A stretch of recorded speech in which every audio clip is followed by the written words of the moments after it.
So, Greg, like most of the goal of every person is to look fit. But what if we change their mindset and, make them want to become the kind of person who just wants to train? Like, how would you be able to shift them to that? Good question. Probably, first of all, it will not be possible to everyone. Mm-hmm. So it has to be some root inside already. Second, everybody has different standards. So if the person knows how to look fit, not even how to look fit, how it's good to behave in healthy body, and he take it as a standard, that is how it's supposed to be. Then any deviation, which means any difference from this standard, he will feel not comfortable. He will be wanting to come back to the same standard. Meaning, like, if you able to move, you don't feel your own body, meaning nothing is hurting, hips, knees, lower back, ankles, shoulders, neck, everything is fine, your heart working perfectly, the digestive tract, everything is working as a clock. This is your standard. Then, for example, if something odd from there, for example, your lower back started to hurt and it's hurting, you're like, okay, that's not how it's supposed to be. So you want immediately to fix it and come back to the baseline. So probably everyone has different baselines, right? But probably everyone can tolerate different standards to themselves. So those who have these high standards, how they have to look, train, feel, daily deposits, our message will directly feels natural to them. But if the person is like deeply inside, not believing, skeptical, or just life is not allowing him to do so, whatever you say, whatever techniques or words combination you use, it will not go through. No, but it's also depends on the age of a person, right? Like, as we know, the younger you are, the more you look towards being fit, to represent or to look. Look is much more very important than feeling healthy and all, because of course you're young, still capable of doing so many things. But when you get to 30 and above, that's where already you start to question, like, is it something,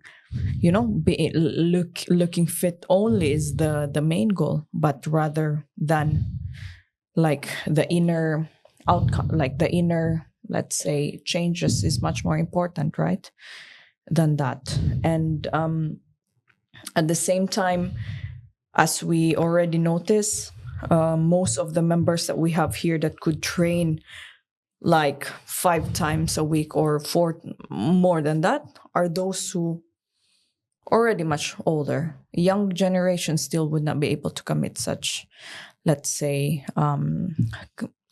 give that commitment, I think so, in my view. Yeah, this is our nearest observation, that younger generation just looking for this physical outcome of the training. Yeah, the change and transformation, showcase before and after, and therefore that's the only reason. Because their body still did not accumulate so much mileage, right? So the young body feels, like as we discussed, the body feels good by default. So over the years and the lifestyle, bodies start to accumulate mileage. Mileage means like car, right? Like a car, yeah. So the more, for example, the more mileage you use, let's say 20k 30, 40, starts to break down. Exactly. And don't forget, now we're talking about healthy individuals. So and just now a good analogy with the car. Some cars are Japanese, some cars are from maybe, I don't know, emerging countries. So the cars from established countries already you've been tried and tested and have very nice frame and everything else, so they will last longer. So the first breakdowns will be later. So therefore for example, somebody in 30s feel like a baby still. Somebody in 40s, carry on. Or somebody in early 20s already broken. Yeah, correct. So I would say age is very subjective things. It all depends on your genetic environment, lifestyle, and stress you receive. So some of the people have so healthy body, and you look at their lifestyle, you say, I would not be able to keep up this lifestyle and still being healthy, but they can. I believe it's natural God-given gift, to be able to absorb lots of stress and still be fine. Yeah. So, but what is happening, they will still break down just later. So maybe in their 50s, like how many times we see in like competitive athletes, sportsmen, have long career, keep pushing, but later, still breakdowns happen. They just start to become lifestyle and then just, enjoying easy mode. I'll give you another idea. What if someone was professional athlete from the young age and really compete on the highest level? It's the same way, like a racing car, they wear down their body, their knees, and like, for example, one of our members say, he's seen the traders from Wall Street, and most of them played rugby before in the childhood and university time. So he say all of them now many of them working with crutches, and their knees caved in. So this is payback for aggressive sport as a rugby. And, so many paybacks coming later. Yeah. Of course, maintenance you're trying to prevent, you're trying to maintain, but also if the frame was hit hard, there is small shift in the balance system. So of course, with exercises, we're trying to, rebalance it, regulate it, but sometimes, the damages just will be aggravating also over the time. How can you also, for example, shift the mind of, people instead of they have this question of, should I train today? For example, before also I was like that, should I train today? I think no. Usually your answer is no. And how to shift from that mindset to this more like, how can I train today? Well, first, how should I train today, for example? First, to know that the brain is very deceiving. In this case, mechanism.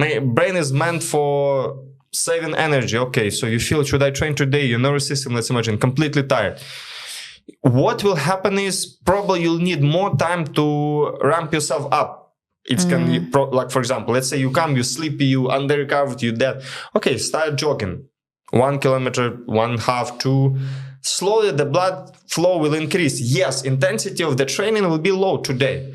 But come on, after training, you can do mobility. After mobility, you can do some band work. After band work, you can do some cable work. After cable work, you can do some body weight work. That's it. You will not touch weight. You will not expose power. You will not do some sprints or threshold work. Obviously, on such nervous system, this exercise is not the best, but the day will be in. So the main thing, you will get the skill how to train being tired. No, but what I meant is how do you shift the mindset of people? That's what I'm trying to say. Don't listen to your brain. That it's deceiving. Don't take it as it is. Like how many times we heard, my brain saying me not to do that. Come on, like who is a captain? So who is a captain? Rarely brain saying to do something nice. Yeah, that's what I said, that whenever you ask this question, should I train today? The usual answer is no. Because it's something you want to hear. Yeah. Deeply inside you want to hear no. So true, like today. Rarely, actually I think never brain is pushing you to go, right?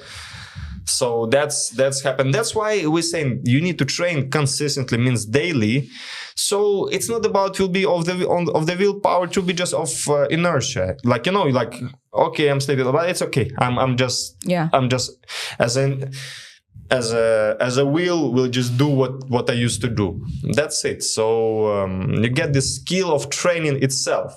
And the idea of skill of training means you'll be able to train in any situation, not just waiting for the fresh days when you can perform at your best. And we know this. Yeah. These fresh days can be only few in the months. Oh, so few. But usually you don't have fresh days. And sometimes, it's tiring today or stressful day or this and that's stuff. why how many times we was breaking this pattern of recovery. Like, for example, people was coming show and look at my whoop, it's completely red, I'm advised not to train, just rest, recover. For example, from one side, okay, I agree, technology trying to protect you and save you from potential injuries and hazard, hands down. However, how many times we prove it wrong? Yes, recovery good. Okay, we warm up, conversation, blood start to flow, mobilization. Okay, the person did actually very nice training. Of course, as we discussed, we need to work within the brackets of exercise intensity and selections. It should not be highly coordinated moves, should not be power output, should not be change of direction or whatsoever.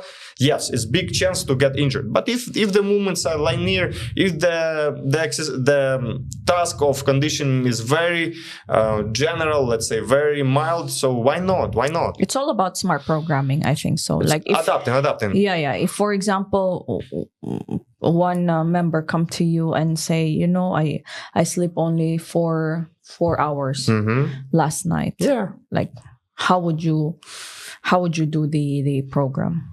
Okay, sleep 4 hours. I know his strong sides. I know his weak sides. So I'll work on his strong sides. Okay. Like today it was a case. Actually, today, remember, he has a newborn baby. He said I slept 4 hours, because what your baby is crying. Okay, cool, and he seems like, but I know he has immense amount of energy in him. Okay, let's set up a circuit, for example. It was 20 calories run, 15 calories bike, and he come late also, and 10 burpees, for example. 0 weights touched, we just okay, first round he's sleepy, second round he getting better, third round he improved. Then we set up another circuit, it was like ski variation and this. Okay, blood flow is improving. In the end of the training, I was needing already to go to the next work, but I see he wake up, he is able to perform. I said, just make one thing for me, please. After session, go home and have a nap to, compensate your lack of sleep, and then you'll be fine. He and I was so happy that he say I was about to cancel, but I know that I need to show up. So he showed up, and we proved that it's make complete sense. Of course, I didn't give him any hard work or somewhere where he need to put himself together. Yes.